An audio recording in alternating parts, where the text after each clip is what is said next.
শুধুমাত্র আমার অভিনয় করার জন্য আমি আগ্রহী হব সেজন্য না, দর্শকের জন্য একটা বড় চমক এটা। 2 বছর ধরে আমি অপেক্ষা করছি, কেউ কারে নাহি কারে সমানে সমান। এখন ওই খেলাটা তো হবে, দমের মাঠে তো খেলা হবে।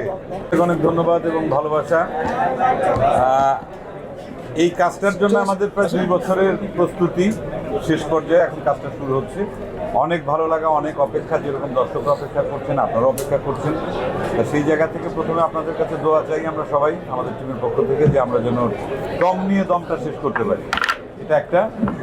আর দ্বিতীয়ত হচ্ছে যে আমরা সবসময় নতুন নতুন কাজ, নতুন গল্প, নতুন চরিত্রে অভিনয় করার জন্য শিল্পীরা মুখিয়ে থাকে।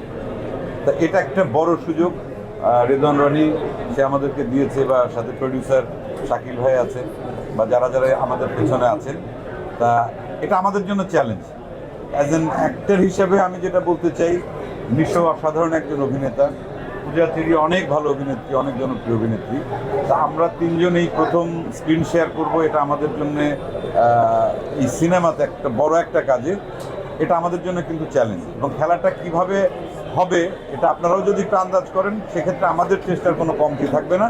কথা দিতে পারি যে আমরা চেষ্টা করব আমাদের যে গল্প, যে চরিত্রটি আছে, আমাদের 100% বা 200% এফোর্ট দিয়ে আমরা সেই অভিনয়টা করতে, যাতে দর্শকের কাছে এটা ভালো লাগে এবং আমরা যে চ্যালেঞ্জটা করছি দর্শক যেন দেখে খুশি হন, এটাই আর কি বলার। দমের কথা যদি বলা যায়, রনি আমাকে প্রথম যেদিন ফোন করে যেদিন বলে, তারপর ওর সঙ্গে দেখা করি, জাস্ট 2-3 লাইন গল্পটা বলেছিল দমে, আর কিছু বলার দরকার নেই, কারণ 1 লাইনের গল্পই যথেষ্ট। এটা শুধুমাত্র আমার অভিনয় করার জন্য আমি আগ্রহী হব সেজন্য না, দর্শকের জন্য একটা বড় চমক এটা। আর এটা তো অবশ্যই নতুন গল্প, নতুন চরিত্র। আমাদের চ্যালেঞ্জটা তো এই জায়গায়, যে এইরকম কোনো প্রজেক্ট এর আগে তো আমার মানে জানা মতো আমি করিনি।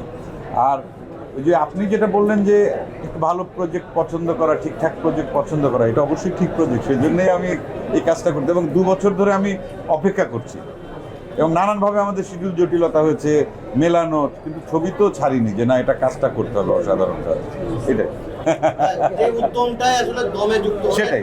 সেই উদ্যমটা একটু জানতে চাইবো, কারণ এই আপনার নিজের যেমন একটা ফ্যান বেজ আছে, পূজা চেরির একটা ফ্যান বেজ আছে, আপনার একটা ফ্যান বেজ আছে, সেই জায়গা থেকে এটা কতটুকু চ্যালেঞ্জের জায়গা তৈরি করলো আসলে আপনাদের নিজেদেরকে প্রমাণের জন্য?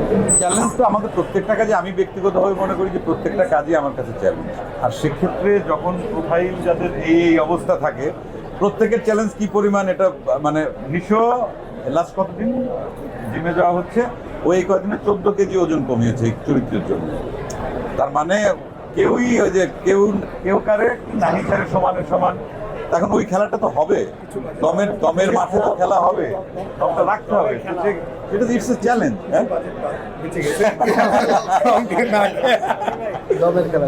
ভালো হবে।